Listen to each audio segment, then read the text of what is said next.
Avengers, assemble.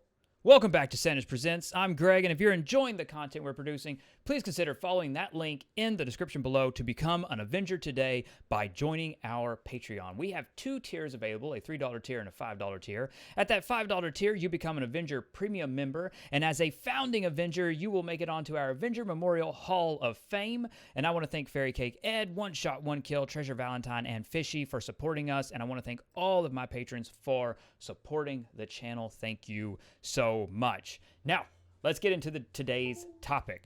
Deathlok in Marvel's Avengers.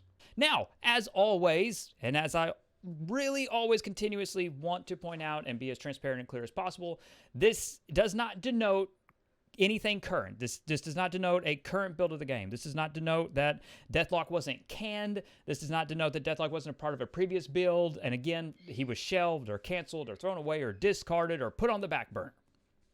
But it adds to the conversation, and again, it shows that at various points or at present points, there is still an approach and a direction and an idea on various villains to include within Marvel. Now, because again, I want to make it very clear, Deathlok, because while he's various stages of anti-hero or what have you, he is a villain. This would be a boss battle. That he would be an enemy. This is not a playable character. Again, just want to be as clear as possible. So, first thing is, though, I wanted to give a little bit on Deathlok, which is, of course, he's also referred to as Deathlok the Demolisher. Now, the original Deathlok appeared in Astonishing Tales issue 25 from August 1974, and he was created by Rich Buckler. And, of course, the Deathlok technology has gone through multiple users. The first user was Luther Manning. Then there was John Kelly, Michael Collins,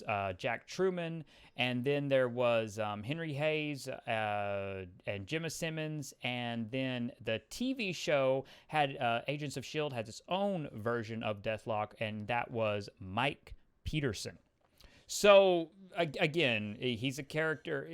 The identity is kind of like a legacy identity. It's gone through multiple characters, multiple people, and the game could approach it in any way. On top of the fact that a boss battle with him could theoretically be it could be entertaining. He's not a top-tier Marvel villain. He's not someone you build an entire operation around. He's not someone that you build an entire expansion around, but he is additive, just like Crossbones was additive to War for Wakanda. Deathlok could be additive to any larger operation. The question is where would he theoretically fit in?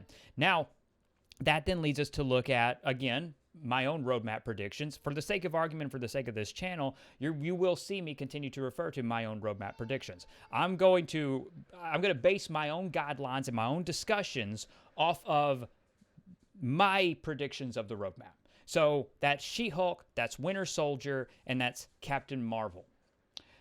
It doesn't work for Captain Marvel because theoretically we've looked at how Captain Marvel would fit in, and to me, I feel like Captain Marvel has a big enough story for an expansion, and there's more than enough characters, cosmic or otherwise, to choose from, which again, Captain Marvel is something that I want to get into later. So that leaves She-Hulk, and that leaves Winter Soldier. For me, just because of, I guess, the parallels and the dichotomy of their relationship, or what could be a potential relationship, what could be an interesting approach, then Deathlok being an enemy in a Winter Soldier operation, that actually kind of excites me. I could see potential there. I know everybody always goes to, well, it's got to be Red Skull, it's got to be Hydra, Baron Zemo, it's got to be these big names, and I absolutely agree. I would love to have a big name in a Winter Soldier operation as well. I really legitimately would love to have a big named character in Winter Soldier's operation. But where it is now, we don't have that kind of evidence to go off of. We have the evidence that we're looking through, and we can come to conclusions and we can speculate. And I want to speculate, and that's what this is. This is me sitting down, talking to you. This is the information I have. This is what I think of it. And then you'll tell me what you think of it, and hopefully we can continue the conversation. But She-Hulk, again, I feel like we already have a clear line for a She-Hulk villain. That feels like Red Hulk, because we found Red Hulk. You know what I mean? That feels like a through line. And again, maybe I'm wrong. Maybe Winter Soldier gets Red Hulk as a villain and Deathlok is a She-Hulk villain. I'm cool with being wrong. It doesn't bother me. But I'm just looking at it, trying to again, this is deduction. This is looking at information and seeing what's pertinent. Where does it apply? Okay, well, Deathlok is an interesting choice. You might say an oddball choice. Again, a villain's a villain. So, like, even second tier, third tier, what is I mean, is Deathlok a D-list villain? Where would you place Deathlok in terms of, like, what caliber of villain he is? Because I wouldn't really say Agents of S.H.I.E.L.D. put him on the map. Maybe I'm wrong, and if I am, so be it. That's fine. But, I mean, even me, I have no, like, passion for Deathlok. I'm not going out collecting, like, oh my god, I've got to have every appearance of every Deathlok. I mean, I'm not doing that. I don't know if there are people that are doing that.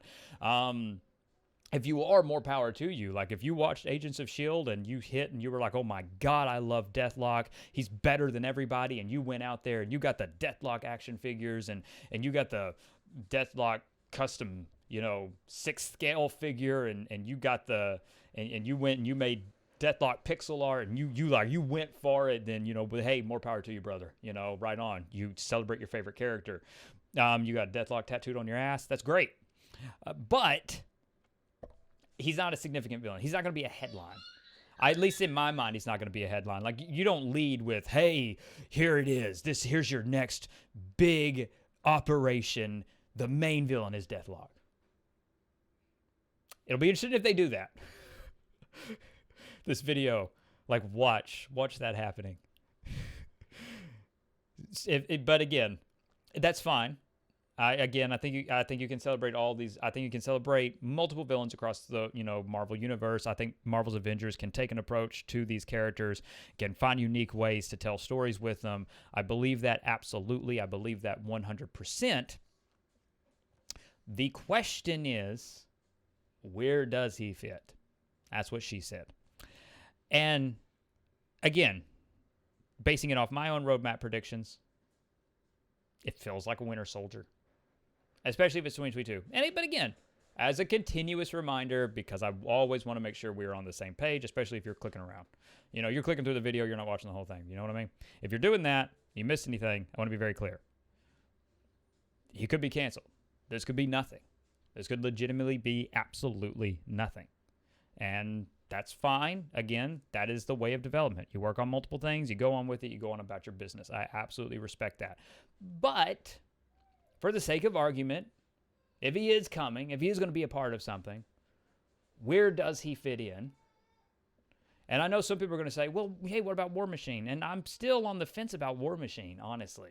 I mean, I right now, like, in my opinion, because again, my opinion, I'm not a developer at Crystal Dynamics, but my opinion looks at it and goes, Winter Soldier has to be after Captain Marvel, which would be She-Hulk, Winter Soldier, Captain Marvel for 2022, and either we get a fourth hero in 2022 at the very tail end, like December, we get a War Machine drop, or he's the first hero in 2023. It depends on how you look at it, but right now, like I said, and like I'm going to continue to say, and you're going to see this reference a lot in this, in our content, I'm using my roadmap predictions as a basis until we get information from Crystal Dynamics.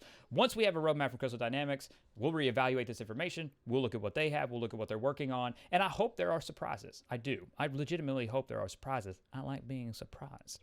So I got to turn it over to you. You got a lot of questions in front of you. Deathlok, where does he fit in?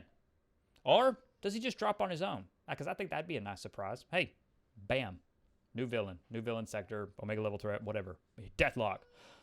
I think that'd be cool too, but I want to know what you think of it, so you got to let me know in the comments below. And as I said at the top of the video, to my Avengers, thank you so much for supporting us on Patreon. If you are able, please consider following that link in the description below to support us by becoming an Avenger today and joining our Patreon. To everyone, as I said, thank you so much for being a part of this conversation. I really do appreciate it.